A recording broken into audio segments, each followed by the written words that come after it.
Hello guys, welcome to our channel. From past few days we got some new leaks and teasers for the Mi Band 5, and now I think we know most of the things there is to know about this band. The design is something that hasn't changed a lot. It looks pretty much similar to Mi Band 4, but what's changed is the size.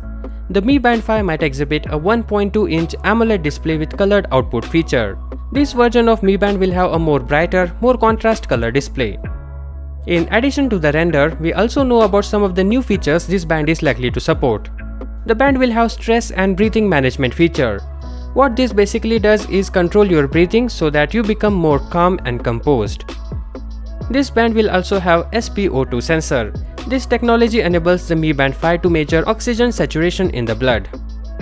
Additionally, there will be a Do Not Disturb mode which silences alarm for a limited time, and it will have a camera remote control which is self-explanatory plus 5 new exercise modes. And according to new reports, we are expecting NFC support as well. We have been going back and forth regarding support for NFC since the beginning. We don't know whether NFC is for global markets or just in China. Let's see what happens. And for the first time, the band will support a digital assistant outside of China. Xiaomi has picked Amazon's Alexa. This suggests that users would be able to use their Mi Band to speak to the digital assistant and complete some tasks.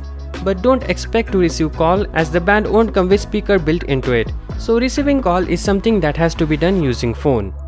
Xiaomi also confirmed that Mi Band 5 will be unveiled on June 11th, which is just around the corner, and sales are expected to start on June 18th, at least in China. So that's about it. Subscribe for more such videos. Thank you for watching. Peace out.